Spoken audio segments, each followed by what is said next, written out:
10,400 টাকা দিয়ে এই চারাগুলো কিনা হইলো। উপর থেকে দেখা যেত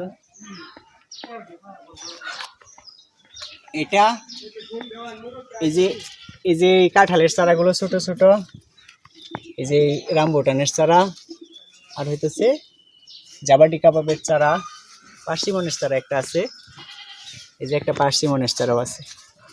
সর্বমোট এটির খরচ পড়ছে আনতে, কুষ্টিয়া চুয়াডাঙ্গা থেকে আমাদের বাড়ি পর্যন্ত আনতে সর্বমোট খরচ পড়ছে 10,400 টাকা। আর এই চারাগুলার মূল্য নিচ্ছে 9,800 টাকা। সুন্দরবন কুরিয়ার ডেলিভারি খরচ নিচ্ছে 500 টাকা। আর আমরা যে আমাদের গ্রাম থেকে ওই নকলা শহরে গেছি আইসি যে অটো দিয়া, সেই অটোর ভাড়া দিছি 100 টাকা। সর্বমোট 10,400 টাকা এই গাছগুলো খরচ হয়েছে। কারোর বিশ্বাস হয় এই গাছগুলোর মূল্য কি 10,000 টাকা হইতে পারে? দেখেন তো। তবে যারা চিনে, যারা এই গাছ সম্পর্কে জানে, তাদের কাছে অবশ্যই এই টাকা কিছু না আরো বেশিও হইতে পারে।